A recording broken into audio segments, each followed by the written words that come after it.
এবং মর্মান্তিক। এটা কোনোভাবেই কাম্য না। আজকে এই ধরনের একটি কথা বলার জন্য আজকে আপনাদের সামনে আমাকে হাজির হতে হবে এবং এই কথা দেশবাসী শুনবে। 5ই আগস্টের এই অভ্যুত্থানের পরবর্তী সময়ে এটা জাতি কাম্য কোনোভাবেই কাম্য করে নাই এবং এখনো আমরা এটা আসলে কি বলবো, আমরা দুঃখ পাই তখনই যে ফ্যাসিবাদকে বিদায় করতে যে যারা শহীদ হয়েছেন,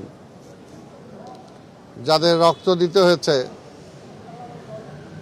সেই সমস্ত পরিবারগুলো এবং যারা অঙ্গহানি হয়েছে সেই সমস্ত ব্যক্তিগুলোকে বা সন্তানগুলোকে, সে ছেলে হোক মেয়ে হোক, যখন এখনো জাতির সামনে কাতরিয়ে বলতে হয়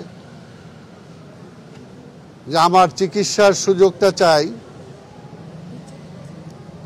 তখন এই ব্যথা আসলে কোথায় রাখবো আমরা? আমরা দেখেছি এর আগে মুক্তিযুদ্ধ করতে যে আমাদের পাশের বাংকারে বা যুদ্ধকালীন সময় যারা শহীদ, ঠিক একইভাবে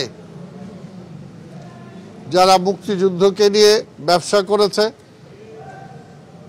মুক্তিযুদ্ধকে পুঁজি করে নিজেদের আখের গোছানোর চেষ্টা করেছে,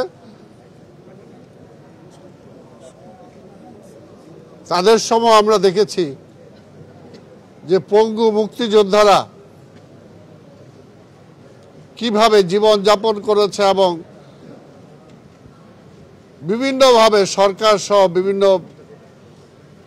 সংস্থার কাছে তারা হাত পেতেছে। তারা তো হাতে অস্ত্র তুলে নেয় না এর জন্য যে তারা বেঁচে থাকার জন্য আবার দেশ ও জাতির কাছে হাত পাততে হবে। ঠিক এমনিভাবে আজকে এই 5ই আগস্টের ফ্যাসিবাদকে বিদায় করতে যে যারা রক্ত দিয়েছে, যারা শহীদ হয়েছে, এখন তার পরিবার, তাদের ছেলে মেয়ে এইভাবে ধর্ষিত হবে 5ই আগস্টের পরে, এটা আমরা কিভাবে নিতে পারি? কাজে এটা বলার কোনো ভাষা আমার কাছে নেই। আমাদের আদাবর এলাকার সে ভাই যে শহীদ হয়েছে জসিম, সে আমাদের বিএনপির সাথে 100 নম্বর ওয়ার্ডের সে সম্পৃক্ত ছিল এবং সে শহীদ হওয়ার পর থেকেই বিএনপির পক্ষ থেকে আমরা এই পরিবারকে যতটুকু দেখাশোনা করার, সেই সময় জসিমকে কবরস্থ করার যতটুকু আমাদের দলের পক্ষ থেকে আমরা সেই প্রথম থেকেই করে আসছি। আমাদের নেতা, পার্টির ভারপ্রাপ্ত চেয়ারম্যান দেশনায়ক তারেক রহমান প্রথম থেকেই খোঁজ রাখছেন এবং এই পরিবারের সাথেও তিনি সরাসরি কথা বলেছেন। কিন্তু যতই বলি না কেন, আজকের এই সরকার এই জবাবটা কি দেবে? এর জন্যই বলি,